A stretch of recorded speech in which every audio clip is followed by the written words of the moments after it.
Put your game on. Oh.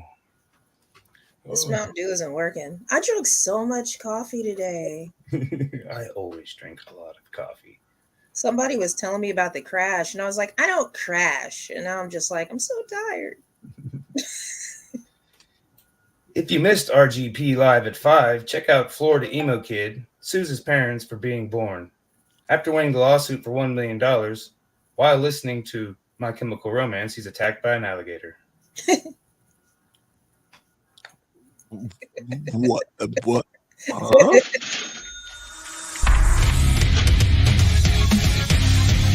Welcome to For Music Lovers Only, a podcast where each host makes a top 5 list of their favorite songs from this week's topic. Each week is a new topic. Tune in, I dare you. Music Lovers Only. Whoa. Watch out when you're in Florida. They'll get you every time. Every time. What's going on? Emos and alligators. That'd be a hell of a reality show. I'm sure it is already one. If not, we could make it. We could make it happen. Look at us here broadcasting on the internet for all of you people. What's up? I'm JRB5. Over there, we got Coach. Down below, we got Sontia Soul. You can find Coach on Middle of the Road podcast. On one of the days, it's kind of flippy. You did it Friday, right?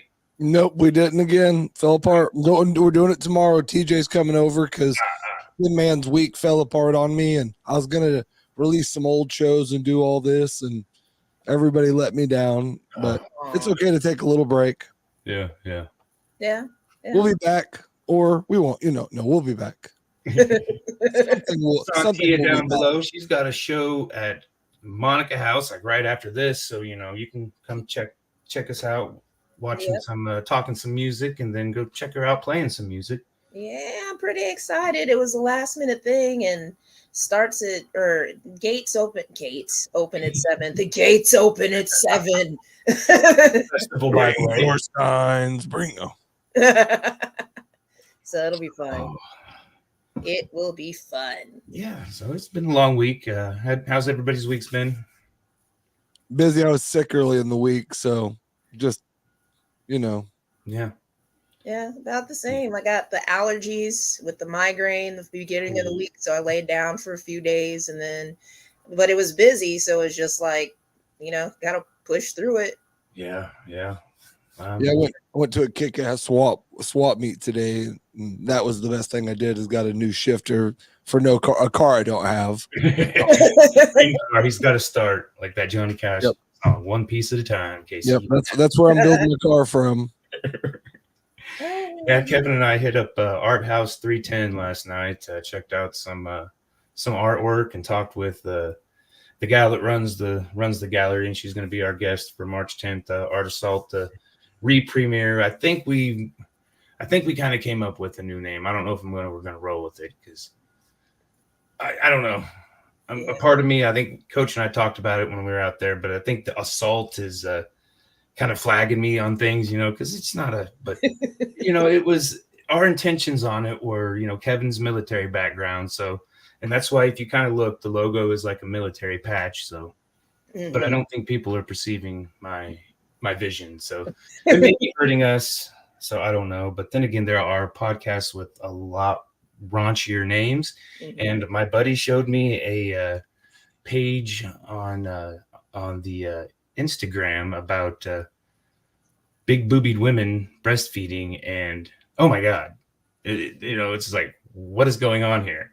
It's women breastfeeding. I feel like that would be what's going on. Oh, it's going on, and there's nothing censored on it. It's just like, but so I'm like, is the name Art Assault really hurting me? I mean, come on, if it is, Well, I think maybe depending on the audience you're going after, like my show with the co-host, we could go a lot of ways if that's the audience we're going after. But if you're going after, if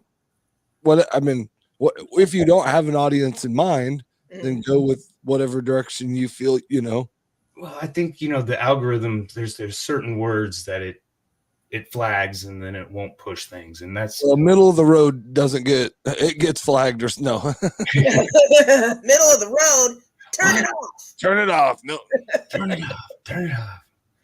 But all right, we're going to talk on For Music Lovers Only, the podcast tonight. We're going to talk Chris Cornell songs. This was a really tough one, and I didn't really put anything down on paper until like an hour and a half ago.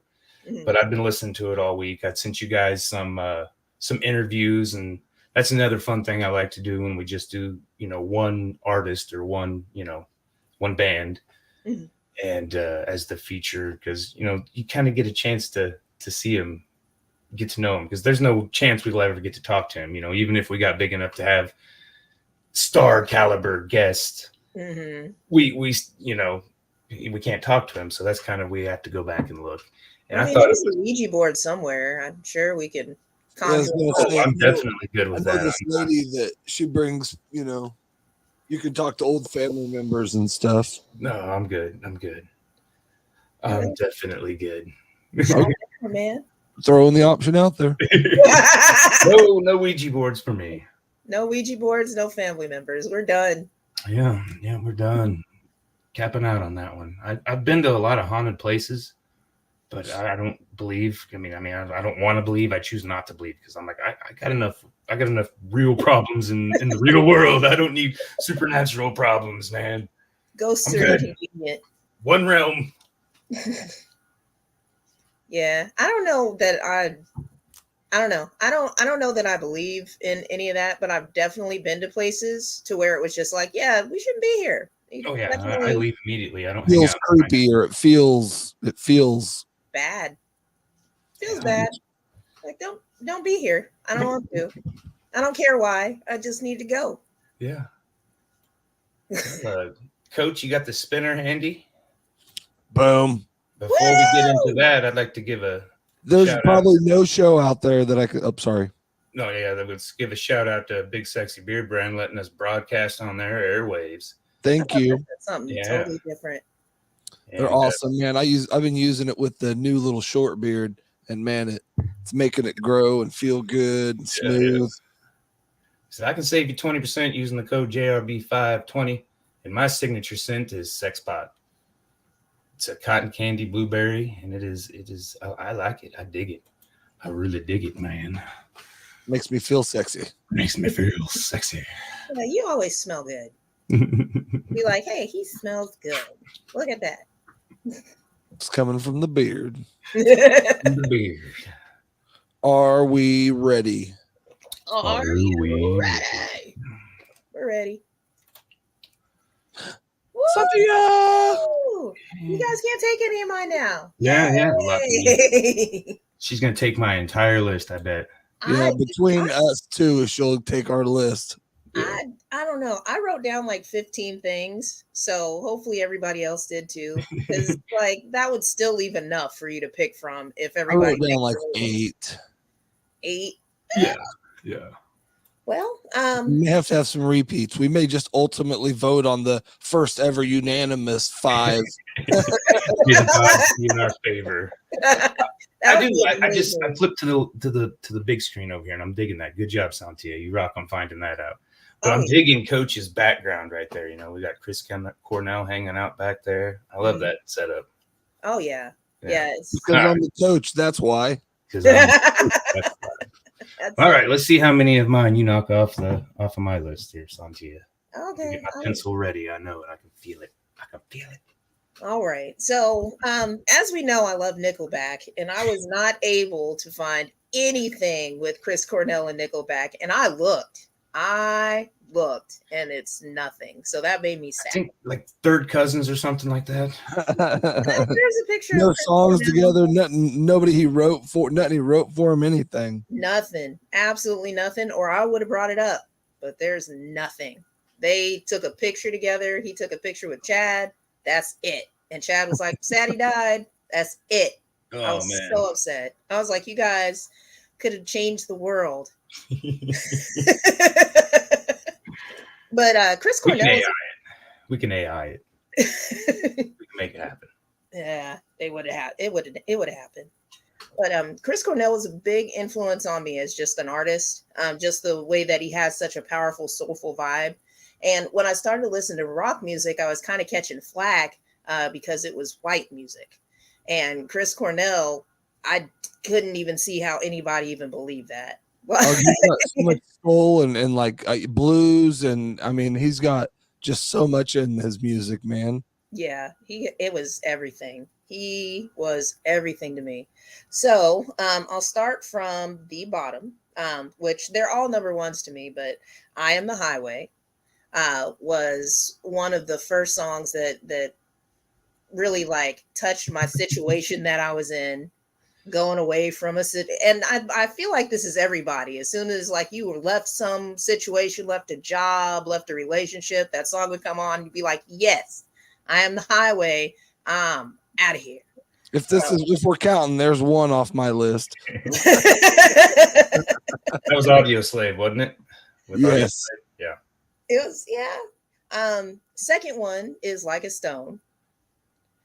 Also, yeah, also for the same reason is just one of my favorite stories that they told about Chris Cornell when he was with Audio Slave and he started singing this song. They were like, "What are you waiting for?" You're like, "Waiting for what?" And he was like, "Waiting for death." And they're like, "He was so cool." And I thought about that interview and I was like, "That sounds really depressing." Like that didn't sound like he was in a good mood. His music he seems like a really dark person like that. I mean, it kind of like it probably haunted him, you know. I mean, I can relate. I mean, I like the dark side as well, you know. I mean, yeah.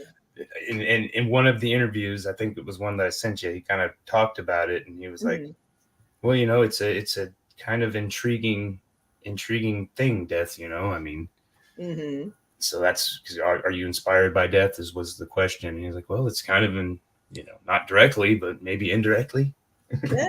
Yeah. I mean, we're all going to get there. So sometimes you just explore those areas. I try not to stay there. Memento mori, remember you're going to die and live your life. Yeah, exactly. Number 3 is the actual first song that I heard when he was in Soundgarden, I believe. So this was the first, what in the world is going on this radio sort of situation. And it was Burden in My Hand. And I had tried out for The Voice like 6 years ago or something. It was in Oklahoma City. And that's the song that I sung. But I was way too shy. I was singing my ass off, but I was just like looking down at the ground and they were like, get out of here. You should try it again. Yes. With the confidence built up. Yes, definitely. Yeah, now that my confidence is built up, I don't even want to go on that show. I get it. I get it. It's just it's too commercialized, and there's nothing wrong with that, like making money at all. Like, go for it if you want to go for it, but it's just not for me. Yeah, I'm too pissy. Damn it. I get it. Number 2. So I broke up with a guy and I won the CDs in the breakup. Then you won it. You won. Oh, yeah. He just left the CDs and I was like, you left your CDs over here. And he's like, I don't want them back. And I was like, okay. And on one of those CDs was this song called My Wave. Now, if there was a Chris Cornell song that I spun and spun and spun and spun. Oh my God, I love that song so much. I listened to it like 4 times today. And it's just like, yeah. Phenomenal. Yeah. I mean, and that's definitely be on the list of top albums, period. Yeah. I believe that. We should do that. We should do that one time, but I think that would be, God, can you imagine trying to narrow down top 5 albums? That'd be tough. I mean, we need like a month preparation. I think I would. Yeah, but if it's your top 5 albums, I mean, of course, because I can come up with 2 right now that would be on my list that were ones that were in my, the way I would judge it, were in my CD player for long time. I know 2. Well, 1 for sure, and 2. Neither of them would be on anybody's list. So. Okay, well there you go. Yeah, I can think of 2 also. Actually. Kevin says, I'm going to live forever. I'm going to live forever. Bang. What's up, Kevin? I don't know if he's making the statement or was that one of his songs? He had a lot of songs. Yeah. Oh, maybe it was because we were talking about death, because there's like a lull, like there's like a lull before we get the comment. So he's probably commenting on that. 4 minutes ago. 4 minutes ago. We got it 2 minutes ago. Last one. And I didn't hear this song until after Chris passed. And it is a cover that he did with his daughter of Redemption Song. Ooh. Oh my God. And I was in the kitchen. I remember being in the kitchen and it just came on my YouTube playlist and I just started bawling because there was so much love between them while they were singing that song, and she had such a beautiful voice and you could tell he was holding back to give her the spotlight. And it was so beautiful. So if nobody's heard it, definitely that is something to listen to. Oh yeah. Especially if you have kids, it encourages you to encourage your kids to get out there and do a little bit of something other than what they have to do. Yeah, I'm definitely gonna make a playlist. I'm gonna commit to being giving it the full effort. Yeah, be the playlist captain. I'm doing my job. Doing my duties. Do it, buddy. Oh, I just took a number 2. So Sorry. Bad. all right. What's your number one? Oh, That was that wasn't. number one. Oh, Yeah, that was number one. That's it. well, I was Ernie and myself, but then I guess you Ernie both. Uh-oh. He killed himself. Oh man. Oh no. Earned it himself. What do we do? Surely he can get back on his own podcast. If not, I guess I do my top 5, and then there he is. that was weird. Hi guys. He earned it himself again. I'm not gonna already Ernie making myself plans. again. Wow. we were gonna- getting ready to pirate the podcast. Oh, I No, know. we were gonna do all of our songs. She had 15. I had 9 now. So well, 8 because she took another one. No. Hello. Okay. Well, you gonna spinny again, or did you already spinny while I was gone? Nope. Uh-oh. I think that's you, That's isn't me. it? Yeah. That's Go me. for it. Yay! See how many. Let's see how many I take of yours. I actually wrote it on paper this time. I've been doing it on my phone. Number 5. This was probably my most commercial one or biggest one or whatever, but been away for too long. Soundgarden. Every time I don't care if that was a big one, but that's just one that makes you it's energy song or whatever you want to call it. So good song. Number 4 is also, it's an Audio Slave one. It's nope, you took that one. Sorry. Temple of the Dog one, Reach Down. Which probably, as I got to listen, and my favorite version of him was probably Temple of the Dog. I mean, he had awesome everything, I guess, but I really I listened to the most Temple of the Dog today for sure. It was fun with Eddie Vedder, doubling up the because they're both good crooners. I mean, modern day crooners. Yeah, they both made our modern day crooner list, but I mean, it was fun. It was a fun collaboration. Yeah. My number 3 was Part of Me with Timberland, or featuring Timberland, and it was him. And I mean, that's like what's her name? Katy Perry did that song, and I mean a little bit different version of it, but I missed that. Yeah, it doesn't really have him in there. He mixes on it and says a couple of things, but he's in the video, and it's pretty cool, man. Okay. And he had one of his solo projects was kind of hip hop, at least had beats to it. It wasn't a full band behind it. And I mean, it wasn't him trying to rap at all. It was just Chris Cornell doing Chris Cornell, but it just had industrial. I mean, not even like industrial like 9 Inch Nails, but yeah, it was crazy. It was like it started out like you think it was rock, and then you heard the kind of pop in it or whatever you want to say, and then all of a sudden, everybody's getting down to it, and he's just sitting there on the chair like a badass freaking the whole time, man. He's got it turned around AC Slater style, and he's just freaking getting it. So it was a cool ass video too. Slater style. That's what I say when somebody sits in the seat backwards. My number 2 was Original Fire, Audio Slave. Mhm.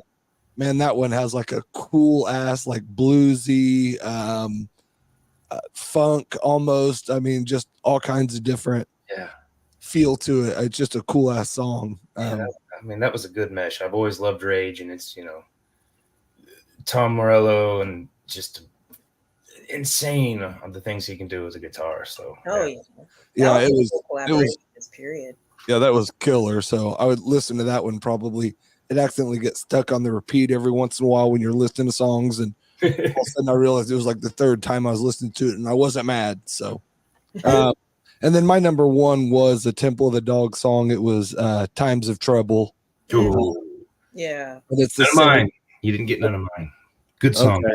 Good list. But that one also has that kind of freaking just badass bluesy, trouble, feel to it. So yeah, rock blues, or I don't know what he would call it, but different than just regular rock for sure. Yeah, I mean, it was hard to put a sound on the the music he was creating along with his vocals. I mean, the vocals itself was tribal. I mean, well, everybody he worked with, it was so different, but it was still, obviously, because he sang, but or had, but you knew his part in almost everything that was going on, or his feel or part of it, how he just made it his own, it was badass. Well, since nobody mentioned the Center for Disease Control Boys, that was that video I sent you. Who we hating now, Mr. Reagan. That was a satirical country western folk band that he played drums in like '86. Oh, I was wondering why you said that. I was like, what is this? Yeah, that was him playing drums. That was listed on his repertoire, his what is the resume? Yeah, he got tired. Playing drums is hard. Yeah. And like I said, I'd sent interviews, and I enjoyed the interviews. And like I said, he was, the '90s quote unquote grunge scene. It was funny because they were all kind of satirical, they satirical, and smug, and the interviews were funny. But then in the older interviews, as he's an older man and lived life, he's trying to be a sage, and he's still trying to be, I think, a little shit when he in some of his answers, but he does it a little bit more poetic now instead of out in the open. Yeah. But I'll put some of the interviews on the playlist as well. Mm-hmm. My number 5, like I said, my buddy Bohannon showed me his new CD of Super Unknown, and that's where I got turned on to him. And immediately I went back home, got the BMG order list out, and Soundgarden, got me some Soundgarden. I think I got Bad Motorfinger 2 at the same time, and that one came out earlier, I think 91. Mm-hmm. And that had a Rusty Cage, and that was my number 5. Mm-hmm. And it's just like I said, in your face. My number 4 was the song that I heard off of the Super Unknown album that just punched me in the face. It was played on the radio, and it was Spoon Man. Yes. I mean, it's just like you said, it's there, Spoon Man. And like I said, it's funny to look with them interviews. It sounds like he has like a Boston accent. He has a weird accent as a young man, and then he kind of lost it in some of the, at some point. But it's kind of funny. It's kind of like, Wang, what is that, my number 3 is Temple of the Dog. And like I said, that was only one album, and that was kind of like a concept album. But that's kind of what they did. They just sat around and jammed with each other and recorded stuff instead of going out and partying too much. I mean, they partied in the studio and record. But all night thing. And that's just sensual, I mean, the guitar is almost, got that saxophone feel. Just, it's just like seducing you. And it's an all night thing. And I'm like, yeah, I like it. I like it a lot. I like it. And I like that a lot. So my number 2, right? Yeah. Was Audio Slave. and this one doesn't remind me. Yes. Kind of the video. I mean, all of his videos are just phenomenal. I mean, even the Soundgarden. But I mean, I enjoy his videos because it's not just boring stuff. It's, I mean, but the song itself is just, what doesn't remind me of anything. Yeah. And ironically, I can't remember any of the lyrics right now, so it doesn't remind me. I was going to sing the whole song for you, but I couldn't. I couldn't remember. Aww. I like number one during a breakup.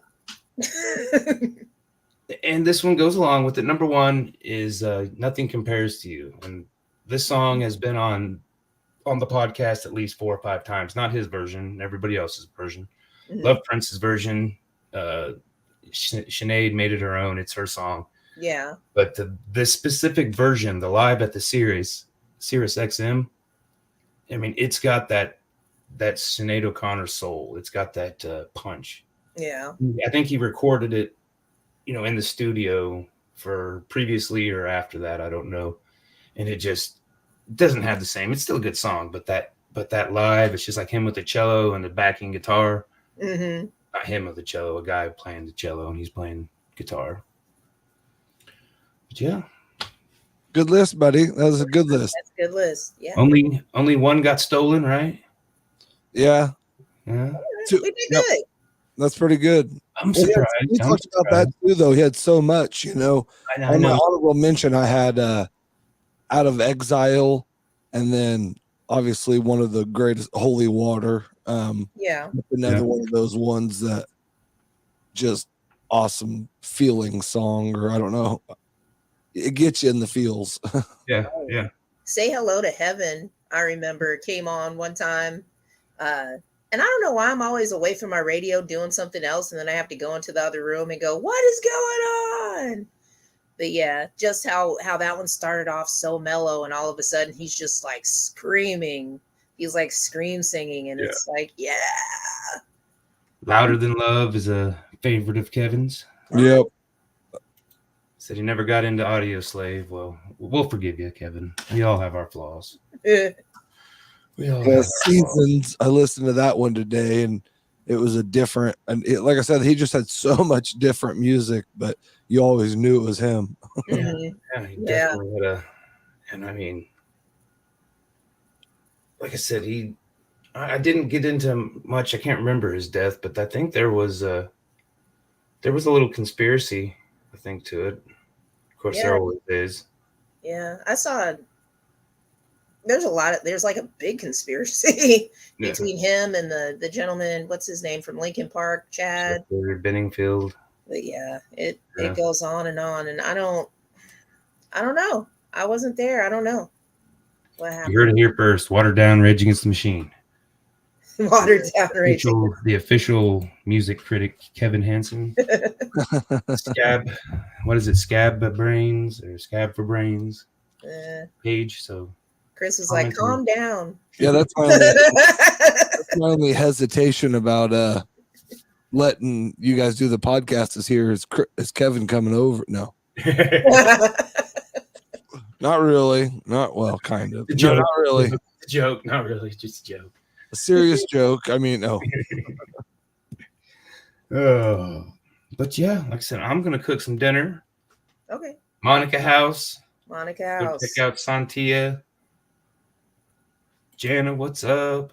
Hey, Jana. We will have a playlist soon. I don't know if it'll be tonight or tomorrow. Go watch her download this. Download Middle of the Road podcast. Go listen to some of him.